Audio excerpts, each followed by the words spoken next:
Government documents newly released on Friday regarding the assassination of President John F. Kennedy say allegations that Lee Harvey Oswald was connected to the CIA were totally unfounded.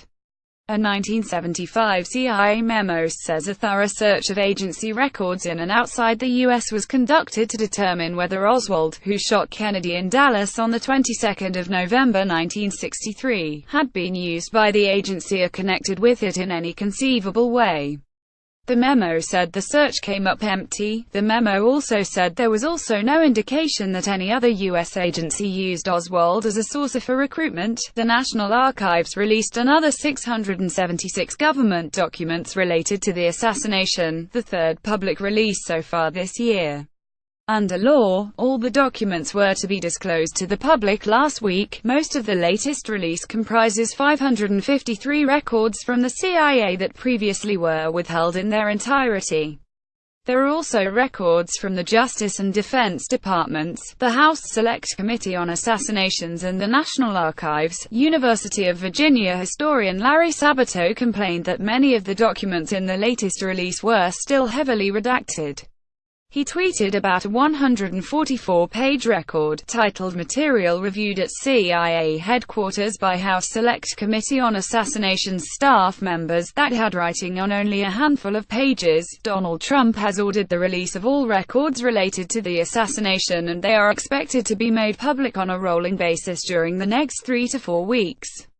The president also directed agencies to take another look at redactions and withhold information only in the rarest of circumstances. One record showed how U.S. officials scrambled after the assassination to round up information about Oswald's trip to Mexico City weeks earlier.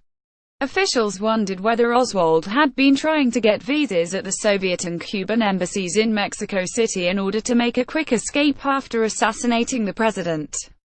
A CIA message sent on 24 November 1963 said an important question that remained unsolved was whether Oswald had been planning to travel right away or return to the U.S. and leave later. The message said that although it appeared Oswald was then thinking only about a peaceful change of residence to the Soviet Union, it is also possible that he was getting documented to make a quick escape after assassinating the president. Another record dated the 11th of April 1964 recounted a visit to the CIA by 3 staff members of the Warren Commission, which was set up to investigate the assassination. The memo said the staff members indicated that Thomas Mann, former ambassador to Mexico and then Assistant Secretary for Inter-American Affairs, still has the feeling in his guts that Cuban leader Fidel Castro hired Oswald to kill Kennedy.